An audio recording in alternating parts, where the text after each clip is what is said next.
है पाठ 8 देशी जनता को सभ्य बनाना या राष्ट्र को शिक्षित करना। मतलब भारत देश की बात हो रही है, इसको शिक्षित करने के लिए क्या क्या उपाय किए गए और कैसी उस वक्त की शिक्षा व्यवस्था थी, कहाँ पे लोग शिक्षा ग्रहण करते थे, उसके बारे में इस पाठ में पढ़ेंगे। ठीक है। पहला प्रश्न है मदरसा क्या है। देखो, सीखने का स्थान स्कूल या कॉलेज को अरबी भाषा में मदरसा कहा जाता है, जिसको आप लोग स्कूल कहते हो, कॉलेज कहते हो, है ना, जहाँ पे आप पढ़ते हो। तो अरबी भाषा में मुसलमान लोग जहाँ पे पढ़ने जाते हैं उसको मदरसा कहा जाता है। शांति निकेतन कहाँ है बच्चों। देखो, कलकत्ता से 100 किलोमीटर दूर एक ग्रामीण परिवेश में रविन्द्रनाथ टैगोर द्वारा बनाया गया स्कूल शांति निकेतन कहलाता है। रविन्द्रनाथ टैगोर जी के बारे में आप जानते हैं, जिन्होंने जन गण मन लिखा था ना, तो उन्होंने एक स्कूल की स्थापना की थी बच्चों, कलकत्ता से 100 किलोमीटर दूर जंगल में। इतना सुंदर शांत परिवेश, अभी भी वो विद्यालय है वहाँ पे। ठीक है। तो उसी विद्यालय को जो रविन्द्रनाथ टैगोर ने बनाया था उसका नाम है शांति निकेतन। विलियम जोन्स को भारतीय इतिहास, दर्शन और कानून का अध्ययन क्यों जरूरी दिखाई देता था। क्योंकि विलियम जोन्स का मानना था भारतीय इतिहास, दर्शन और कानून का पुनः अध्ययन करने से ही भारत का विकास संभव है। उनको पता है कि भारत के विकास के बारे में प्राचीन जो इतिहास है, हमारा दर्शन है, कानून जो पहले बने हुए हैं, अगर हम उनका गहराई से अध्ययन करेंगे तभी भारत बहुत अधिक अच्छा विकास कर सकता है, ये उनका मानना था। ठीक है। जेम्स मिल और टॉमस मैकाले ऐसा क्यों सोचते थे कि भारत में यूरोपीय शिक्षा अनिवार्य है। जो मैकाले की ही देन है बच्चों, जो अंग्रेजी शिक्षा को बहुत अधिक महत्व दिया जाता है आज भी, है ना। वे पूर्वी ज्ञान को अवैज्ञानिक व त्रुटिपूर्ण मानते थे। पूर्वी देश जो होते थे बच्चों, ये कहलाते हैं, जैसे चीन है, जापान है, भारत है, श्रीलंका है, ये पूर्वी देश कहलाते थे, और यूरोप अमेरिका वाले देश पश्चिमी देश कहलाते थे। ठीक है। तो इनका मानना था कि जो पूर्वी देशों की शिक्षा है वो बहुत ही अवैज्ञानिक है और त्रुटिपूर्ण है, इसलिए वह अंग्रेजी पढ़ाकर भारतवासियों को सभ्य बनाना चाहते थे। वो सोचते थे कि जब ये अंग्रेजी सीखेंगे तभी भारतवासी सभ्य हो सकते हैं। ठीक है।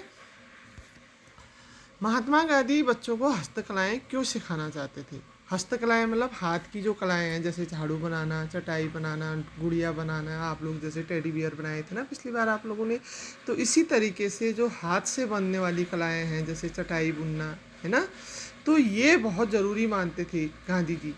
गांधी जी मानते थे इससे मस्तिष्क और समझने की क्षमता दोनों का विकास होता है तथा रोजगार भी मिलता है। देखो, आज हमारी जो शिक्षा व्यवस्था है बच्चों, पाश्चात्य सभ्यता से ही चली आ रही है, मैकाले आदि की देन है। जो आज सारे लोग जो हैं बैठ करके आराम वाली नौकरी करना चाहते हैं, हाथ की मेहनत, जो शारीरिक श्रम जिस काम में होता है उसको करने से सब लोग बचना चाहते हैं। खेती बाड़ी इसलिए सबकी बंजर पड़ी हुई है।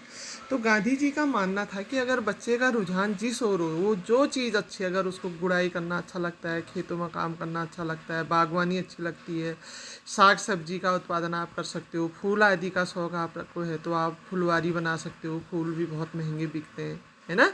तो इस प्रकार से हाथ से छोटी छोटी गुड़ियाएँ आदि आप बना सकते हो, बिंदी आदि बना सकते हो।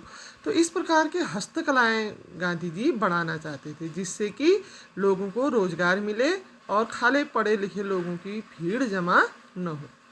ठीक है। महात्मा गांधी ऐसा क्यों सोचते थे कि अंग्रेजी शिक्षा ने भारतीयों को गुलाम बना दिया है। देखो बच्चों, वो तो है ही। आज भी आपने देखा होगा कि हमारे समाज में हमारी राष्ट्रभाषा भले ही हिंदी है, लेकिन किसको महत्व दिया जाता है, अंग्रेजी भाषा को ही महत्व दिया जाता है ना। तो गांधी जी का मानना था कि अंग्रेजी शिक्षा से लोग अपनी संस्कृति को भूल रहे हैं। सही बात है। हम लोगों की जो वास्तविक संस्कृति थी, जिसमें हम लोग अपना धोती कुर्ता पहनते थे, पूरा इतना अच्छा हमारा पहनावा था, बोली भाषा था, खान पान थी, उस सब को आज हमने छोड़ दिया है। आज हम अंग्रेजी शिक्षा, पाश्चात्य सभ्यता की ओर ही दौड़ रहे हैं। आपने देखा होगा हमारा पहनावा जो है वो पूरा पाश्चात्य हो चुका है। बोली भाषा, हम लोग अंग्रेजी भाषा टूटी फूटी भी बोलते हैं तो अपने को बहुत सभ्य मानते हैं, और अपनी हिंदी भाषा और कुमाऊनी भाषा, पहाड़ी भाषा बोलने में तो हमको बड़ी झिझक महसूस होती है। जबकि आपने देखा होगा पंजाबी लोग हैं, है ना। ये धारचूला साइड के जो लोग होते हैं, ये लोग अपनी भाषा, रंग भाषा में जब बोलते हैं तो कितना अच्छा लगता है। ऐसे ही कुमाऊनी लोगों को भी, जहाँ पर भी हम लोग अगर जाते हैं, गढ़वाली हैं, कुमाऊनी हैं, तो हमको भी अपनी मातृभाषा का सम्मान करना चाहिए, हमको बोलना चाहिए हिंदी में, अपनी भाषा में, अपने लोगों से। इसमें एक अपनत्व झलकता है, ठीक है। तो यही मानना था गांधी जी का कि अंग्रेजी शिक्षा से क्या हो रहा है कि हमारे लोग जो हैं अपनी संस्कृति को भूल रहे हैं और पाश्चात्य संस्कृति की ओर या पाश्चात्य सभ्यता की ओर